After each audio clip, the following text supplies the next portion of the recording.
Hello, good morning, everyone. Welcome to the new C-Blocks webinar. We are very happy to have you here with us today to get some new insights about blockchain and DLT has a game changer for sustainability and a better future. So, I'd like to share with you some housekeeping rules before we kickstart officially, let's say, the webinar.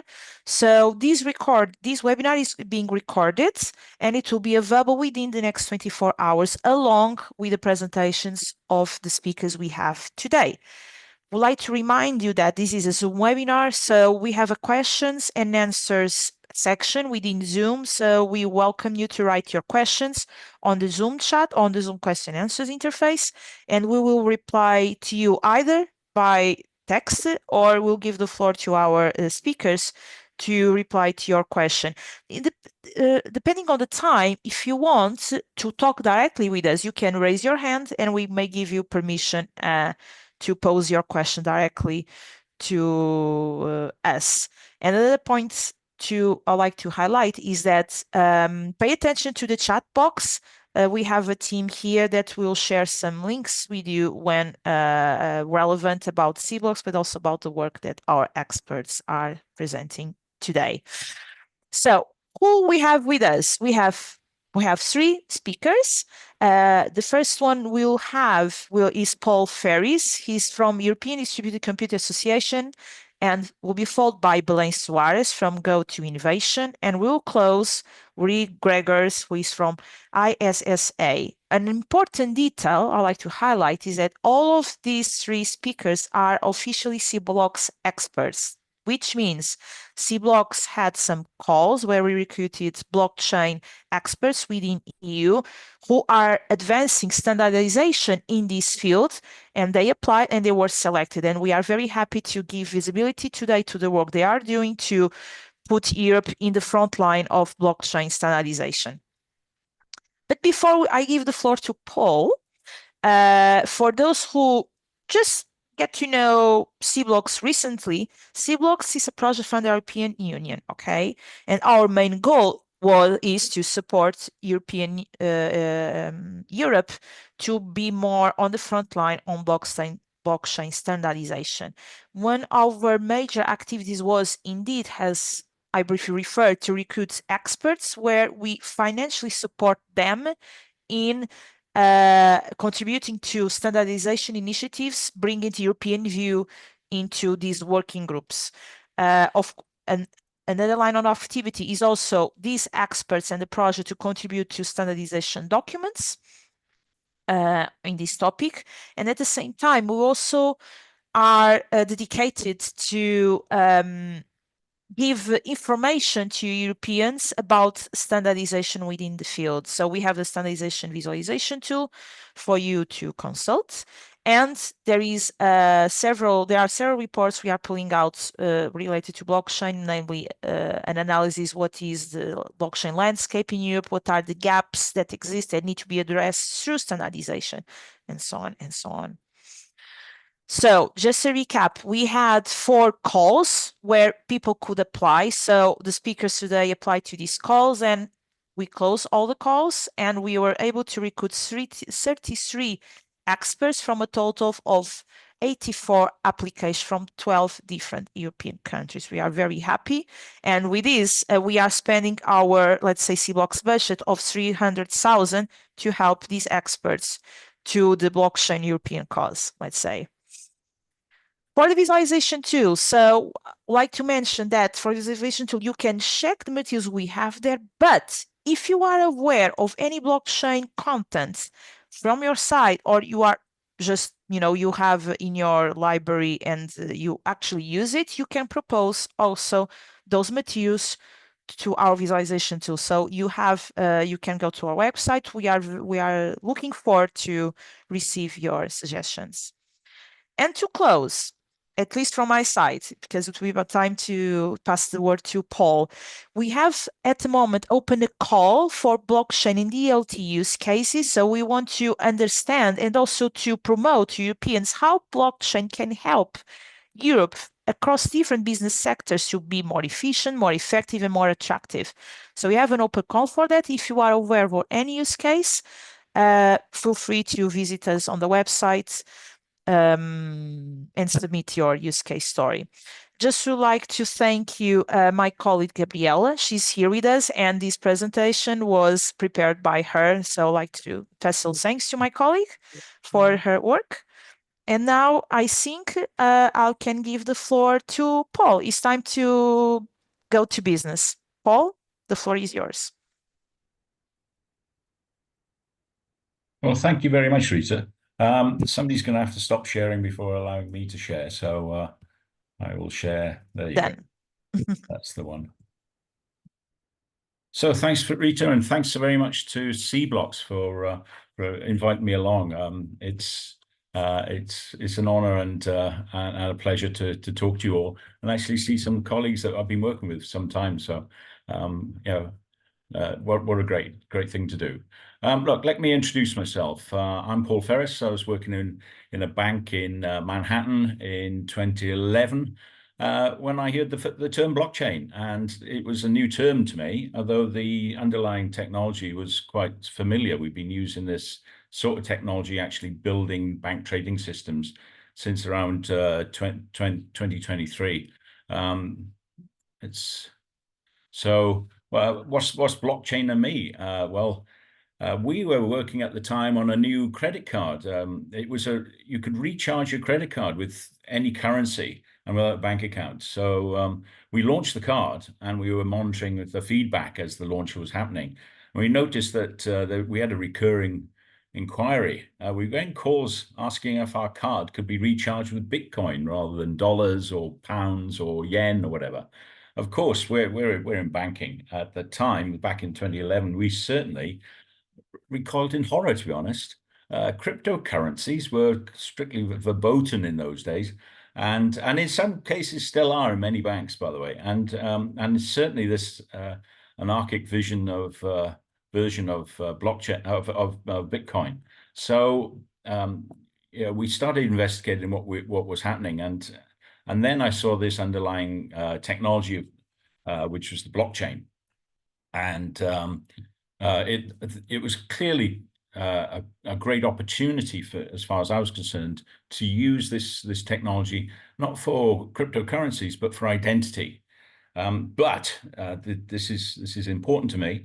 If you leave this webinar with one message, it should be that I'm not interested in Bitcoin. I'm not a coiner, okay? I've always been working on blockchain. I find it intensely interesting, largely anonymous in many cases. Distribution of computing is the way forward, I think, and it seemed very promising at the time to approach this identity problem, and it's as it turned out to be, actually. So we were very successful in its use for identity. And I can only see potential if that sort of technology goes forward for the future. So I returned to London in around about 2014 and was heavily involved in lobbying the UK government to use blockchain and to also drive the standards. So we're actually lobbying to try and get an international standard in blockchain started. And we were eventually successful, and the new technical committee was established in ISO. I became a founding expert of TC307, that's the Blockchain and DLT Standards Committee, and went to the inauguration meeting in Sydney. And I'm now elected as the convener of what's called AG1. That's the group within TC307 that sets the strategic business plan. So every TC has a plan, and quite recently ISO has really sort of changed the nature of that plan to capture the priorities of the committee's work. So that's me. Let's address C-Blocks and introduce this webinar. So the concerns about sustainability with digital currencies, let's go back to the beginning there, and I'll talk through the past, the present, and the future. So let's hang on 1 second.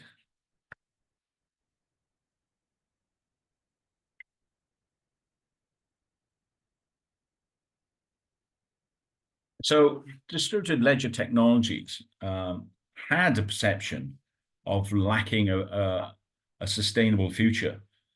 This was based on the stories that went around about Bitcoin, and it started making my research and my progress in using blockchain within the financial sector much more difficult. It became apparent that the high energy usage of Bitcoin had sort of caught people's imaginations, and some other lesser known coins. And the use of the electricity by applying a particular method of operation, and its use then of that operation of mass CMOS chips had become a problem. In fact, of course, the claims may have been overblown, but at that time, the Bitcoin was claimed to use as much electricity as the whole of Ireland. Actually, it was probably more than about the same amount of energy as the city of Cork, but the mud stuck, and it probably still is as well. Some of the conversations around establishing this webinar has used this one use case of blockchain, and unfortunately, the miners and or as they're called, the nodes of the blockchain have been working quite hard to reduce those energy costs.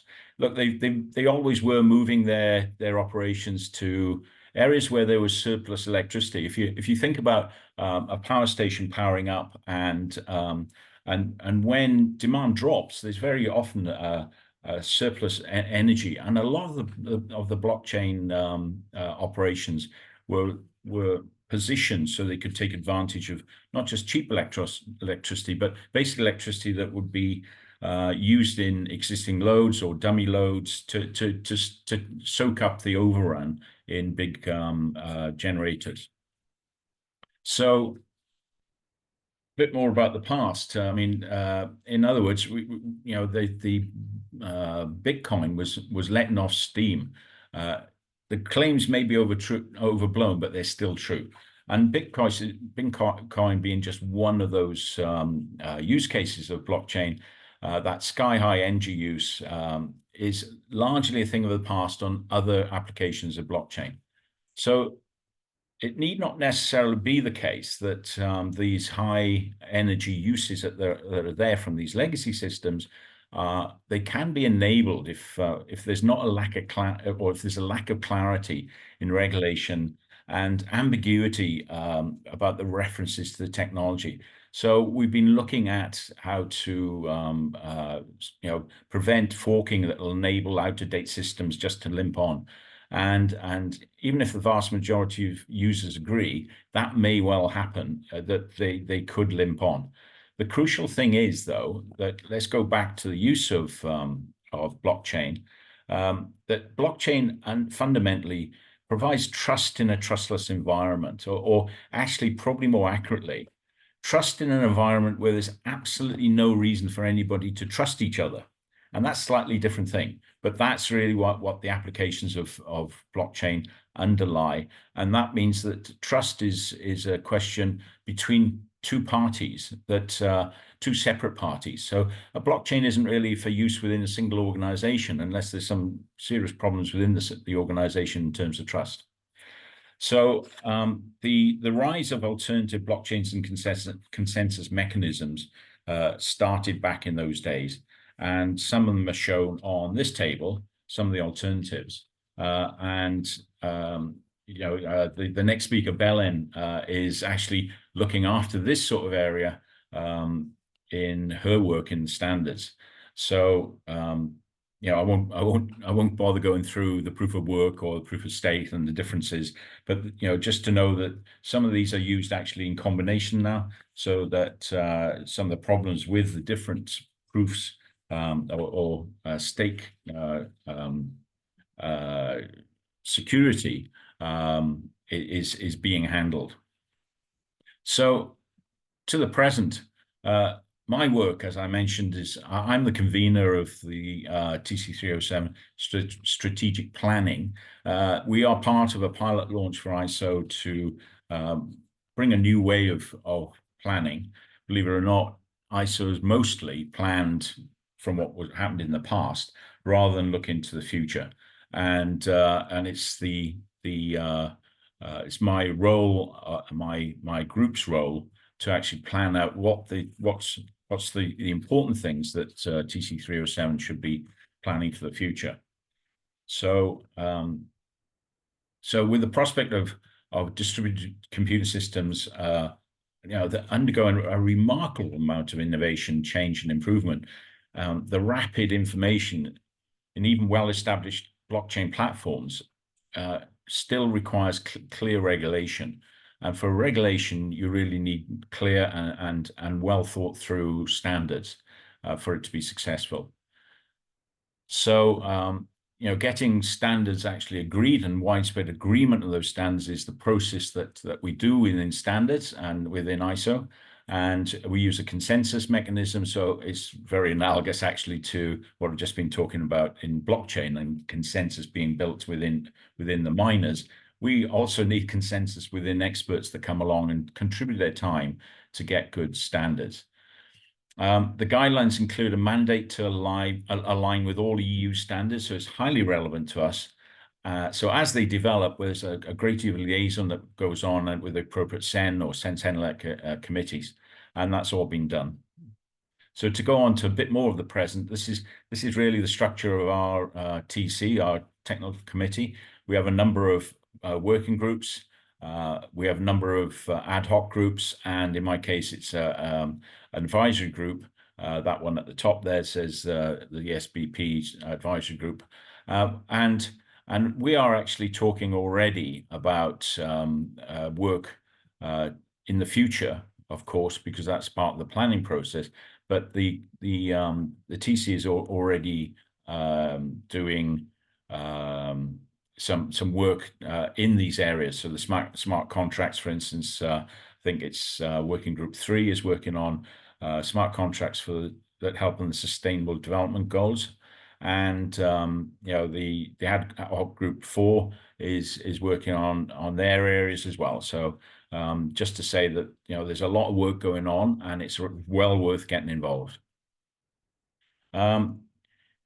Here's some links, because obviously it's not just the involvement in standards themselves and the somewhat I think it's over 400 experts worldwide that are contributing at some point to TC307. But next Monday, COP29's starting. ISO have a pavilion there.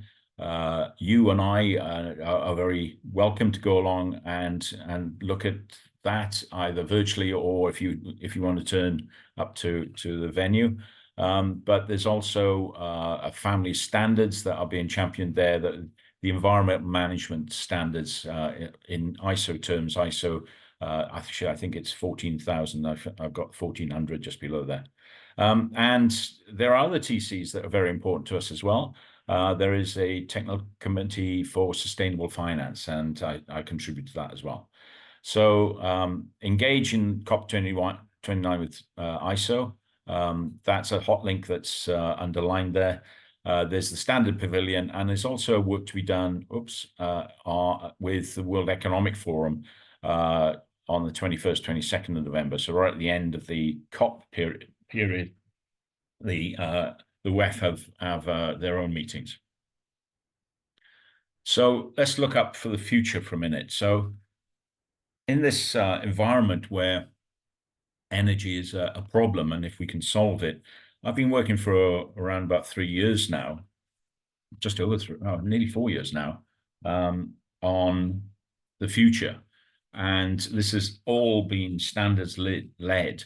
The objective is actually to help the Earth's climate in a very meaningful way. There's a great deal to be done, obviously, in carbon reduction, but in our case, we're looking a little bit further than that to take the generation of electricity into another realm. So with the growth and the explosive growth of the requirement for big data, especially from AI, but actually in all areas, there has been a remarkable explosion in the need for energy production just to provide the services that we're all becoming very used to. AI is going to take that to another level. And so, at the moment, believe it or not, between Google, Amazon Web Services, and of course the various AI platforms. There's around about 14% of total electric power generation is going into big data. And with the explosion of AI, that's slated to hit 20% of all power generation by 2029. There are other resources in question as well. Big data powers itself, and then it cools itself. And there's a huge resource of water being used. Pardon me. And the heat from the data centers obviously goes straight into our atmosphere. So I think that's the giveaway here. I'm here really for the first sites from that 3.5, 4 years of the initiative that I've been working on. The initiative is powered by, I'm going to give you two examples. In Ireland, so going back to that Bitcoin mem, the Republic of Ireland data center facilities right now uses around about 21% of the country's electricity generating capacity. Now, that's becoming much more of an issue, not only because of the huge proportion of the generating capacity, but because it's growing so fast. And in fact, there's a new 1.2 billion data center proposed for County Clare on the west coast of Ireland. That data center alone power needs around about 200 megawatts, and it'll use enough water for cooling to supply 1 million homes. So electricity prices actually are being affected by this, and the use of our data, although incredibly useful in so many realms, and really the future in terms of almost every policy that you can think of, but it is driving up electricity prices and affecting the environment, and we have to recognize that. So we did recognize it, and we've been working on the future there. Just as the second example, in Ashdown, Maryland, in the USA, that area around Washington, there's 477 data centers, pretty well, of all sizes, but the communities are actually paying for some of the infrastructure for that, including power generation, but also the electricity grids themselves are often these days, in particular in my realm, the electricity grids just were never built to transport this much power around. So new electricity cables are built through conservation lands, parks, and neighborhoods. It is making a real difference, and the demand in water has just increased. And then, of course, the diesel backup when they're operating actually does provide quite a lot of industrial style effect on the environment. So the future for me and the future for big data is to go to space, and this is the first time that we've been talking about it. So government, regulators, and big customers, they all need standards to take forward the sort of ideas that we're putting forward as part of our team. So data centers in space that gather sun energy, use space itself as a cooling medium, and also when we get to quantum levels of data processing, the actual temperature of space out of the glare of the sun is a great asset. So if I take you then to what will this give us? Well, this is not just taking upwards of 15 to 20% of the generation capacity of Earth in the very near future out of Earth's atmosphere. So that's a real reduction in the amount of heat generated within the Earth's atmosphere. It actually provides a improved latency. That's actually this sending a request, processing the request, and then replying from that request. So the latency of the space-based data centers is much more efficient and much faster. The assets can be controlled using blockchain based what's called SupTech, or supervisory technology. And it's especially useful, these sort of programs where you have multi-country alliances like the EU. So there's a high initial investment. It's offset by far lower costs in terms of the running costs. The data streams down.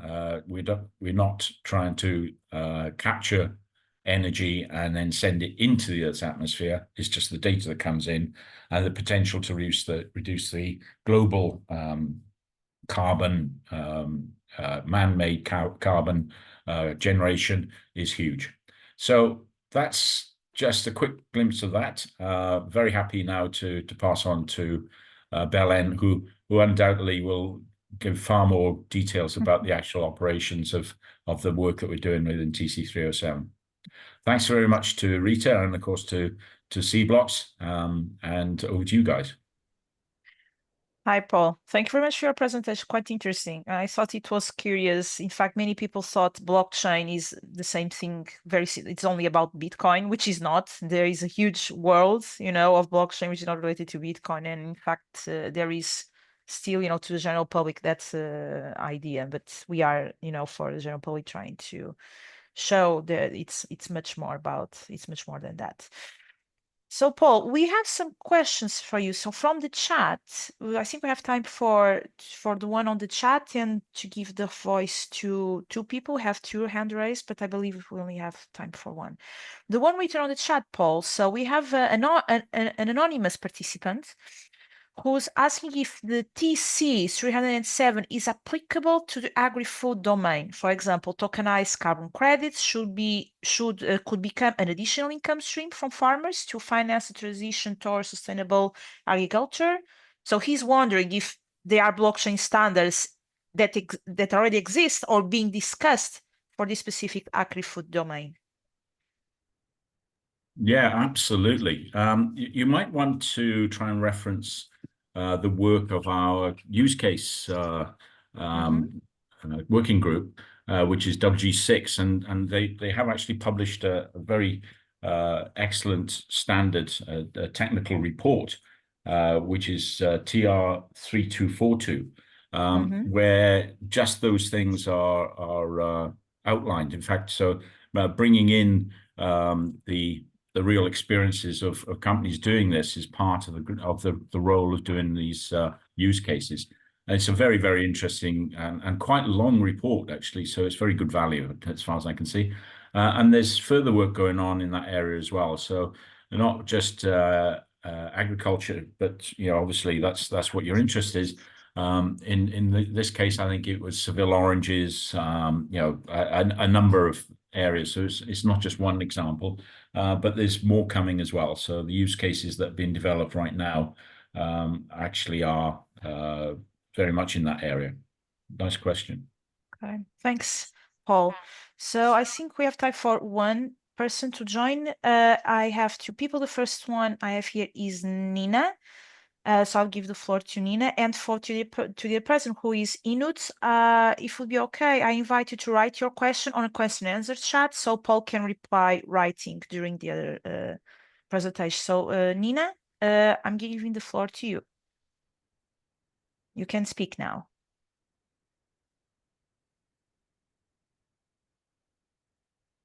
Nina? Hi, Nina.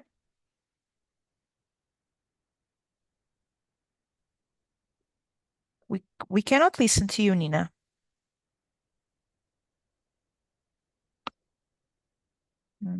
Okay, it seems we have some technical problems from Nina's side.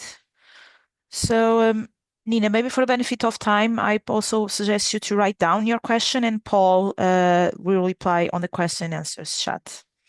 I'll be here. Yeah, Paul will be here. Thank you, Paul.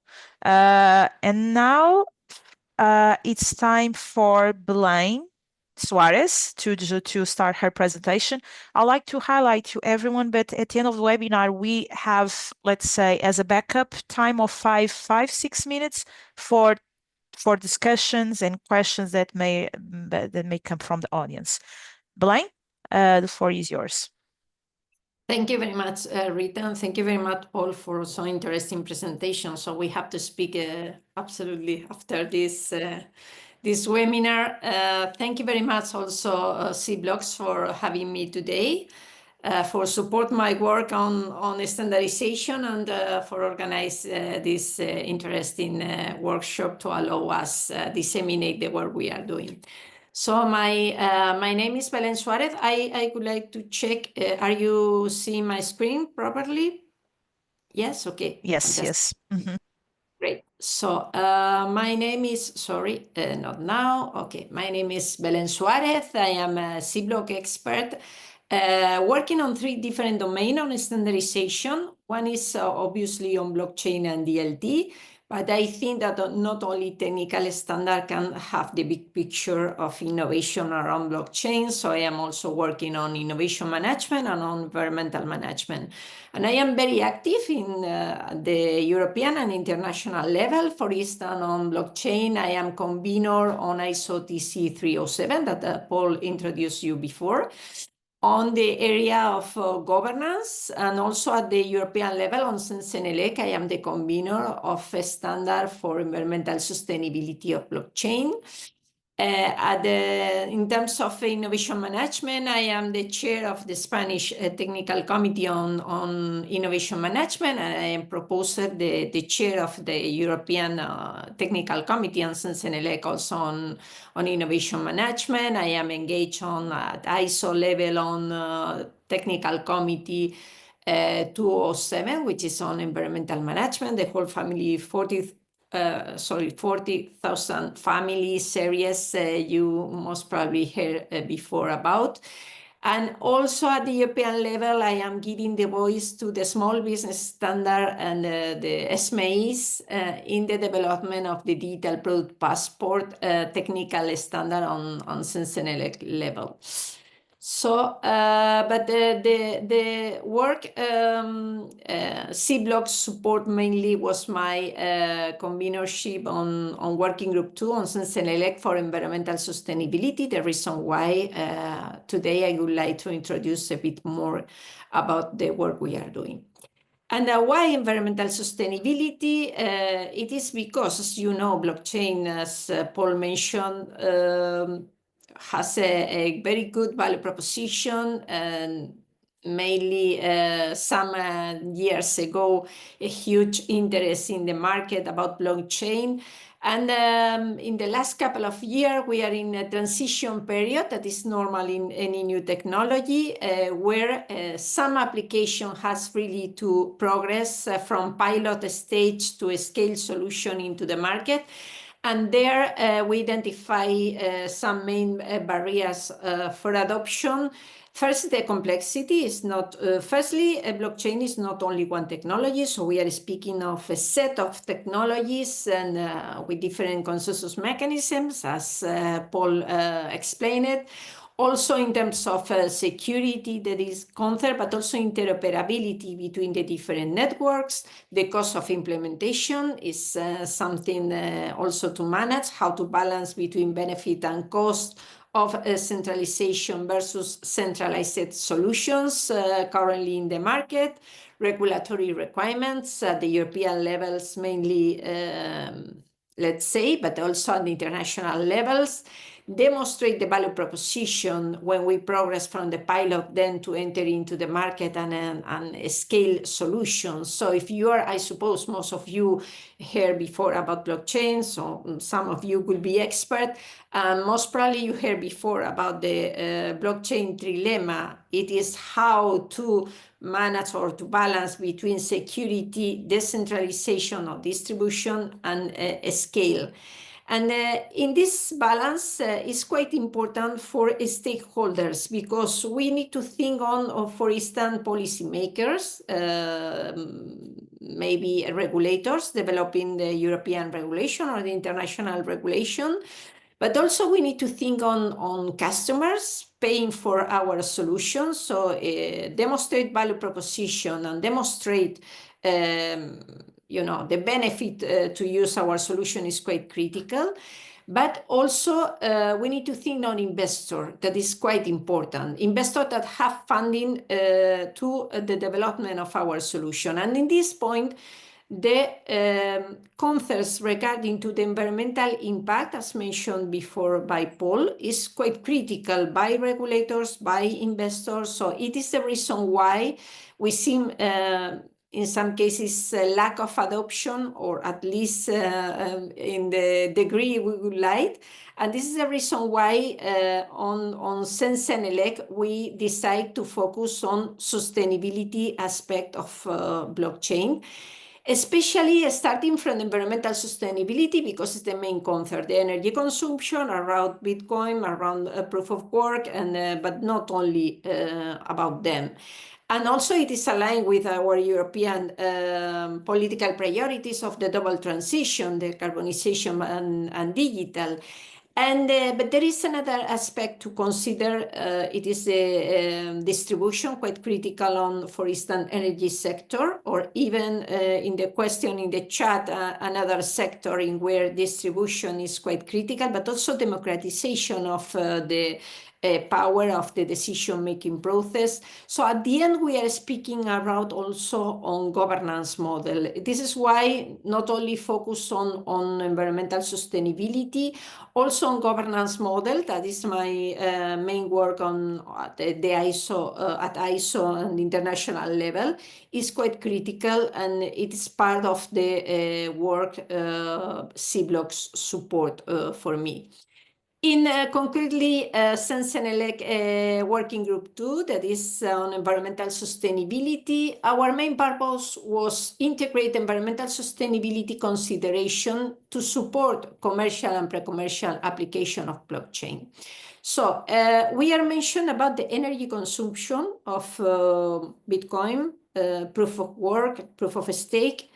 My main question is, are you really measuring the networks? Are you really base your assessment in assumptions or based on evidences? Because it is quite critical point in order to avoid, let's say, greenwashing practice that are really critical, not only on blockchain, not only on technology, in any domain in our economies. So at the end, we need to provide some tools, some methods in order to support blockchain applications and networks, understanding, measuring, and managing, and properly reporting their environmental aspect.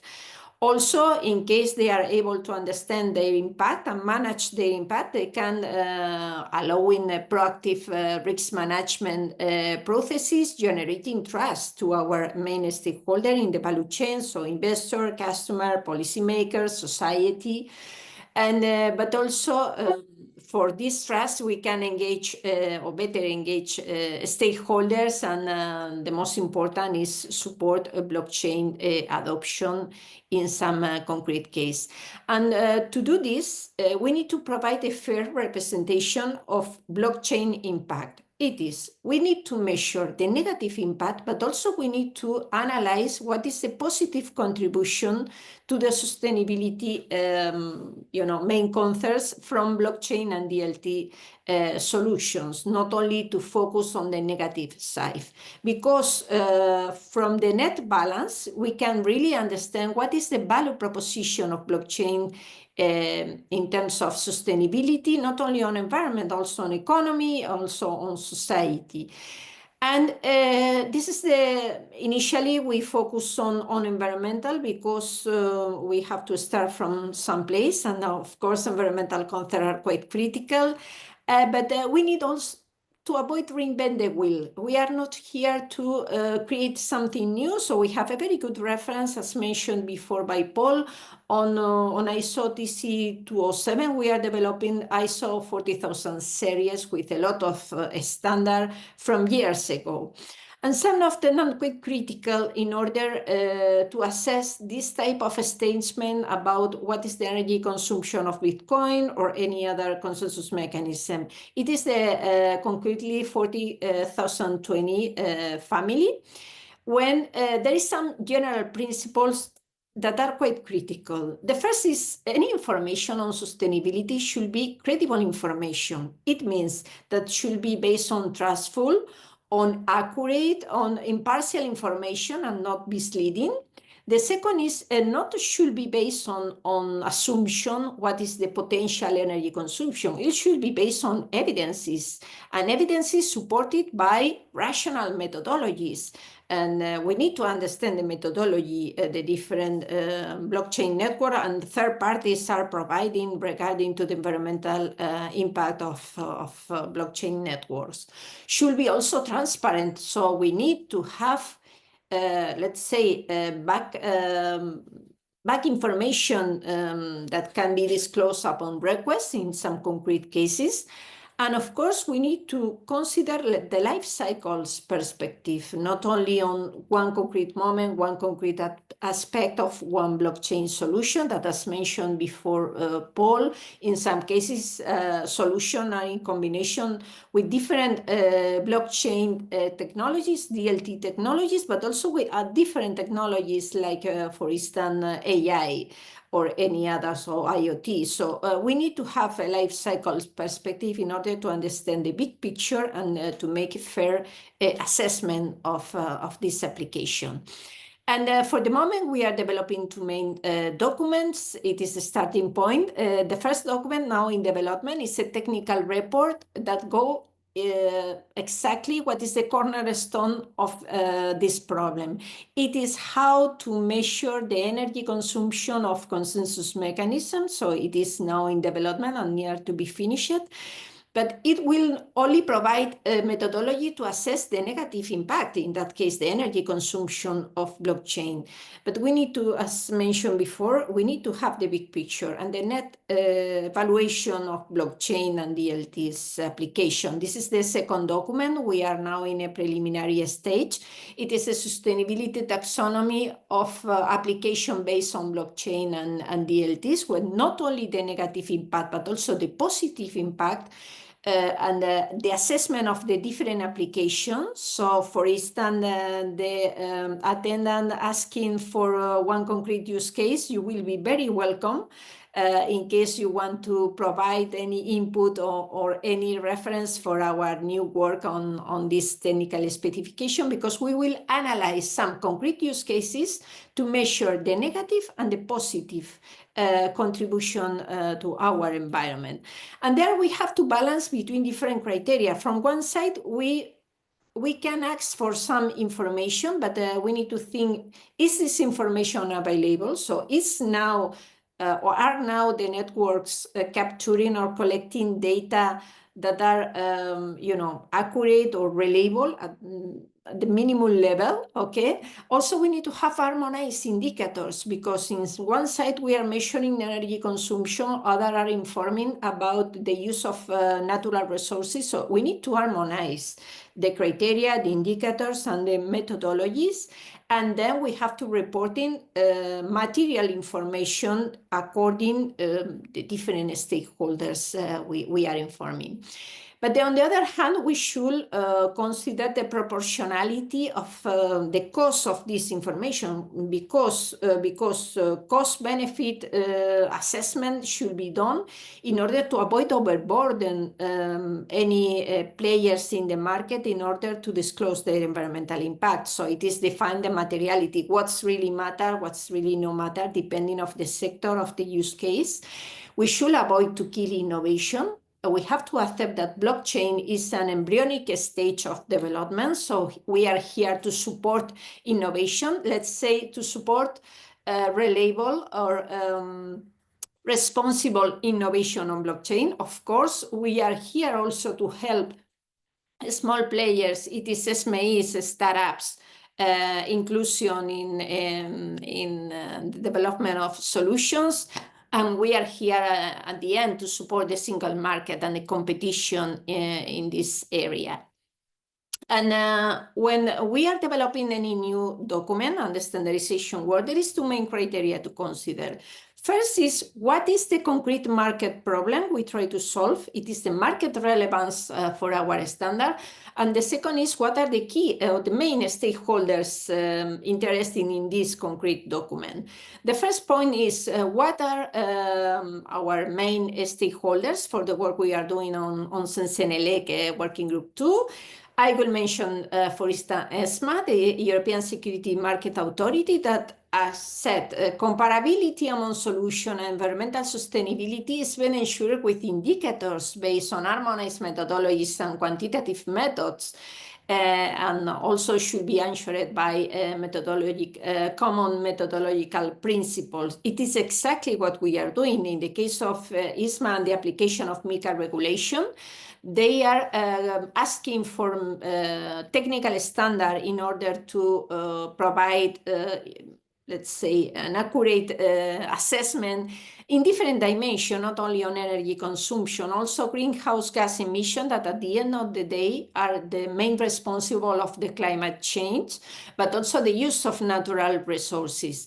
And it should be done with the life cycle perspective, as I mentioned before. It is not only the production of the data, also the use of the data and disposal of this data. So in terms of what are our key stakeholders for the work we are doing, of course, as mentioned before, the European Security Market Authority, also the European Commission. So public institution is one of our main targets. In the case of the European Commission, for instance, to digitalize the energy system where blockchain can develop a very good solution, but again, we need to leveling them according the environmental sustainability impact. Also the European blockchain service infrastructure in order to support them to develop green public procurements of governmental agencies using blockchain and DLTs. And the whole industry, I could say, because at the end they have to comply with the European regulations. So as I mentioned, MiCA regarding to crypto asset, but also EIDAS is asking now about the energy consumption. So there is a landscape of new European regulation where blockchain application need to comply with this criteria, and they need tools and methods to comply with this criteria. And the last but not the least, of course, is society and planet. And unfortunately, in Spain last week, we see how important it is to understand the big impact or the big, let's say, risk climate change is creating. So hopefully, I understand that it's a bit technical, but hopefully you understand a bit more what is our purpose. And if you have any question, I will be very happy to reply. Thanks. Thank you, Brian, for the nice presentation. I think at the moment we don't have questions, neither hand raised. There is one in the chat, but I believe it's from Paul. It was Nina who were not able to talk a few moments ago. So maybe we'll skip directly to Gregor's for the last presentation, and after it we'll see if we have some questions in the channels. Gregor's, welcome. It's your time now. Yes, okay. I do not have too much time, so I will try to compress my speech as much as possible. Less about me than my predecessors, because I am smaller player in the area of standardization, but I'm working together with Belen mainly and with Paul and the same topics and issues, so that we are colleagues on thinking maybe the same way. On the formal way, I'm working for ISSA. This is the Cybersecurity Society, which concerns working on cybersecurity, but nothing about cybersec today, but more about the future of European standardization. This is the slide taken from the ENISA meeting, because as you can see, there is a plenty of standards, plenty of directive and other stuff. And my question is, who is able to understand all of them? And next question is, who is able to introduce them to the to their life. This is a very complicated issue, in my opinion. Of course, the collaboration, as you can see on the slide, is crucial, but it's, I guess, too many law in the business instead of doing some business. And because I am very involved in technology, so my presentation will be more about the technology than this. Is just only one general remark. Who can cover all of these problems? I don't know. If there is any, please let me know through the chat or whatever. So this is my idea. Because have a look, we've got standards on measurement, monitoring, metering, only a question about the information technology. I can show you there is a lots of standards prepared by different organizations. This is a question. There is a lot of couple of organizations, and some of their standards are not the same, but on the same subject and the same topic. Which standard is more important? I don't know. Maybe ISO, because the global organization, CEN-CENELEC, is only European. I don't know, but have a look. How many information is available on that issue? On measurement, monitoring, and metering the ICT technology, information technology. Previously was CEN-CENELEC. Right now you've got ISO standards. Have a look who can cover all of this. Of course, there is the one general remark which I try to convince not only myself but as well my colleagues and others, that the standard must include very low energy intensivities, low water usage, low noise generation, clean energy used by operator, and additional carbon-free generation to match the exit and additional electricity load of these facilities. This was a long story about Paul on that how many data centers is built in Ireland. The same is in the United States, in many other countries all over the world, using lots of energy and water and other stuff. But my problem is the electronic waste, how to mitigate them. Of course, there is the law that obliges some organization to mitigate this stuff through the utilization of certified electronics recyclers. Do you know that's really work on proper way? I'm not sure, but it's supposed to be like that. I just briefly about the environmental product statement must be credible, because it's about the consideration about the technologies of blockchain and DLTs, because it's always a problem for us when we are working together with my colleague and Belen, of course, and about the data, how to obtain the credible and truthful, accurate, and information on how much energy is used by specific blockchain or DLT system. And it's difficult to obtain information, and it's very difficult to discuss this.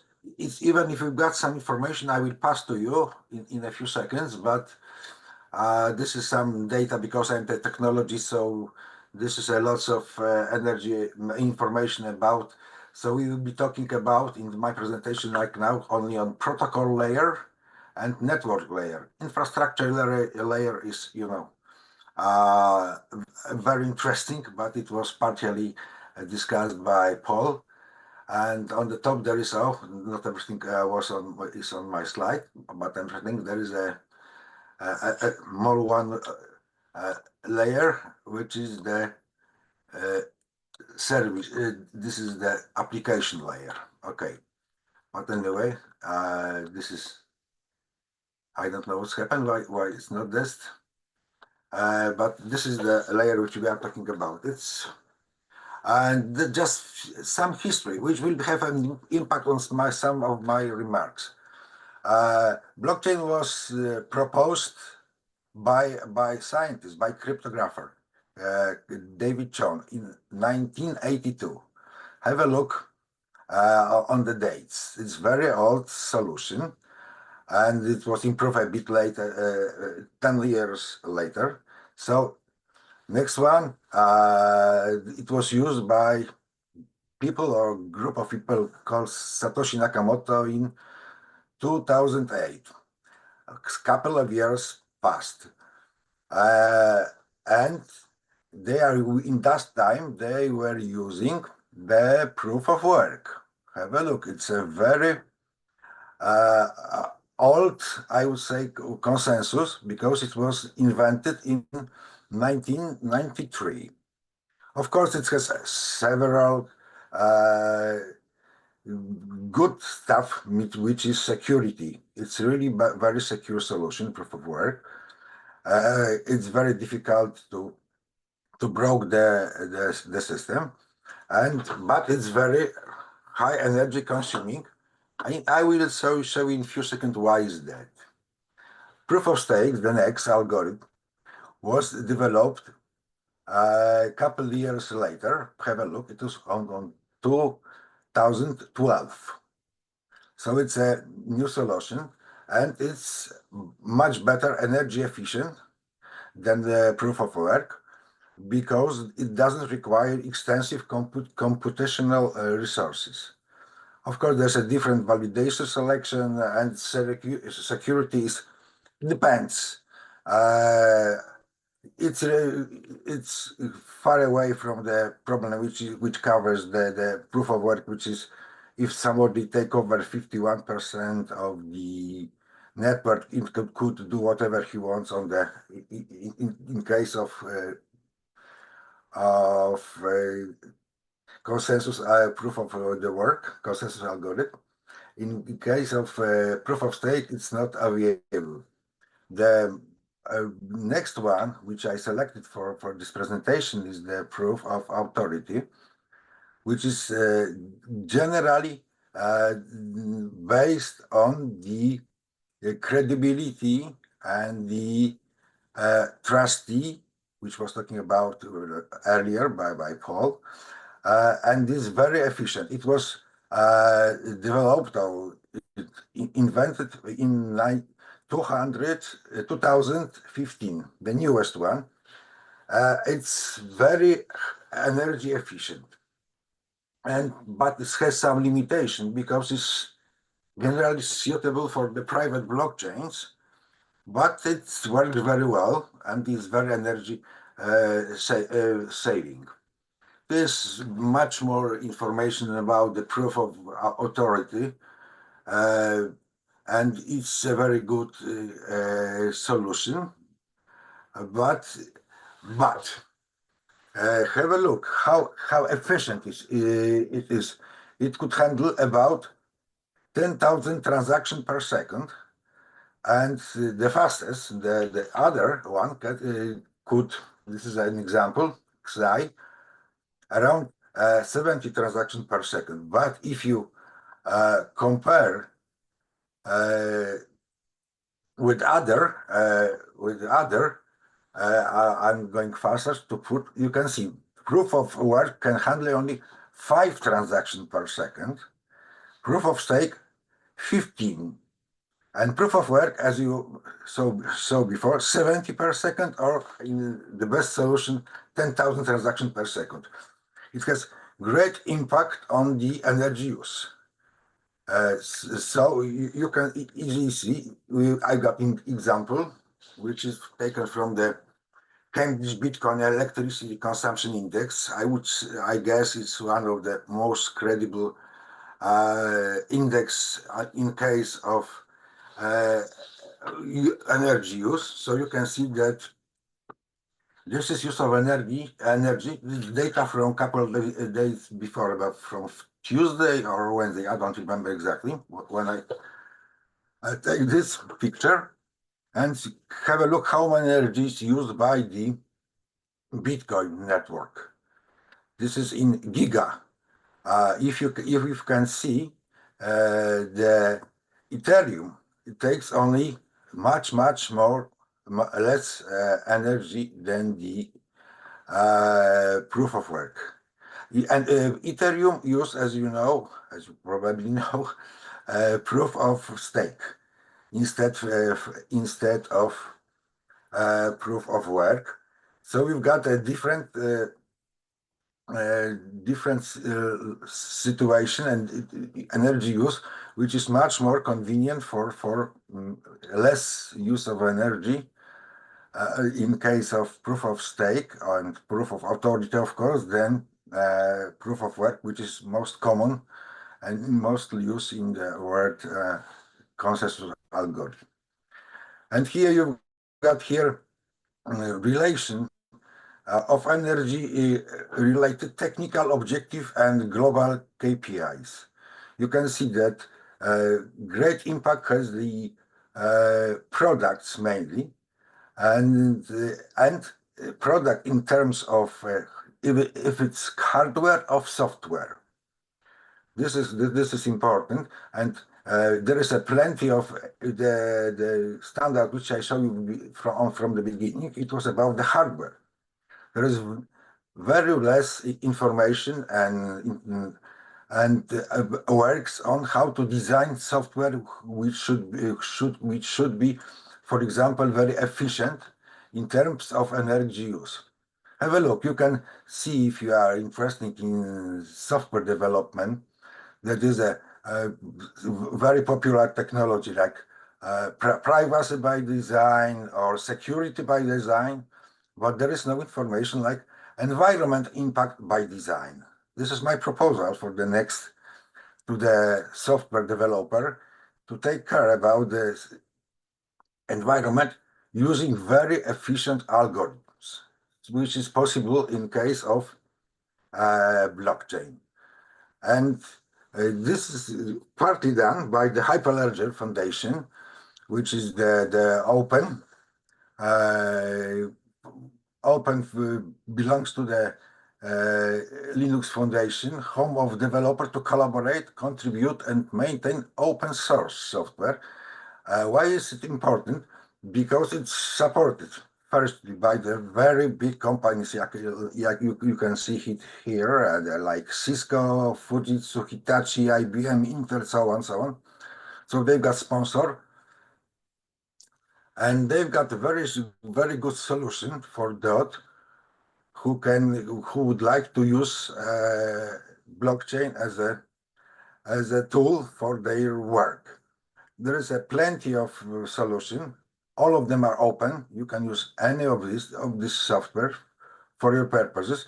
But the more important is that recently it appears the new version is a Firefly, which is very important because you can change most of the software solutions in the area of blockchain. Consensus algorithm is built in. In Firefly, you can exchange. If you decided that it's enough to be using proof of work or proof of stake, and I would like to move to the proof of authority, using Firefly, you can go that way. So you can change the consensus algorithm, which means you can change, means reduce the energy use, for example, in that case.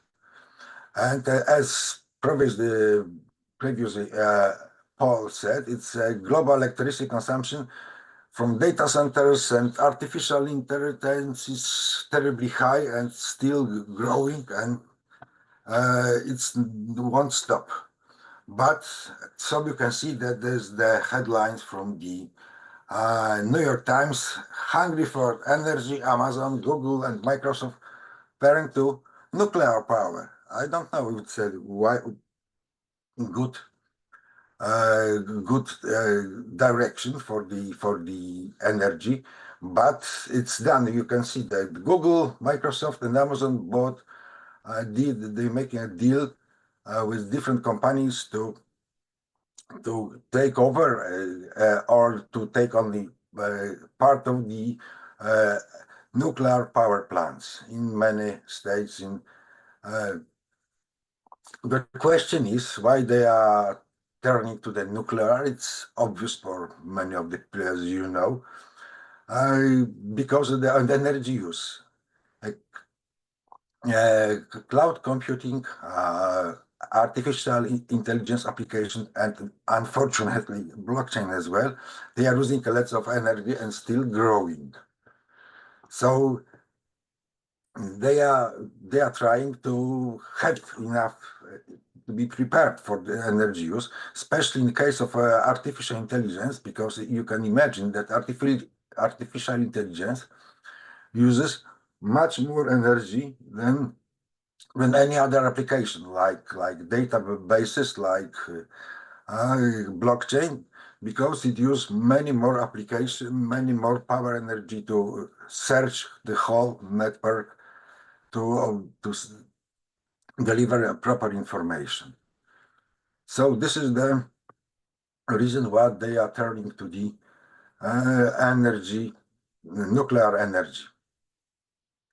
And the final threat, which we have covered, it was partially told by the Paul. It's about the quantum computing, which will start, as you can see.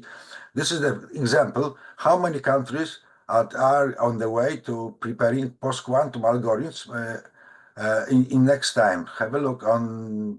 There's unfortunately the European Commission is still planning and mitigation, but not doing the proper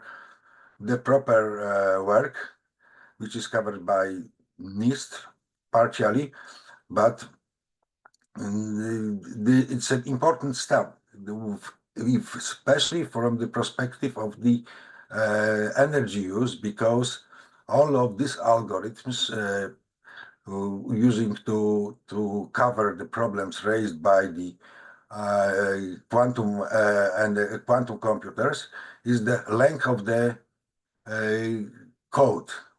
Means it will be more less efficient and taking more energy to cover all the processes. So it's a next thing which we should thinking about.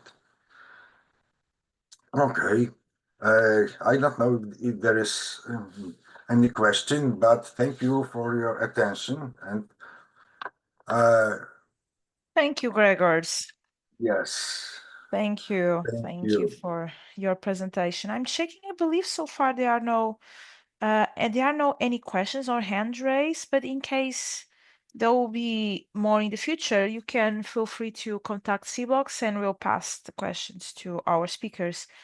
So I know we are some minutes later than 1 a.m., so it was a webinar full of content. I would like to thank you once again to Gregors, Paul, and Belen for being our speakers today. As a reminder, all the materials will be available online within the next 24 hours.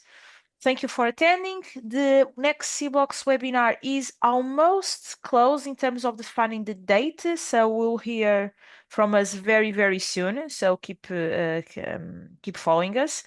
And it's a time to wish you have a lovely afternoon and I may say also weekend, which is almost around the corner. Thank you very much, everyone. See you Thanks for soon. your time, everybody. Thank you. you. Bye. Bye. Bye.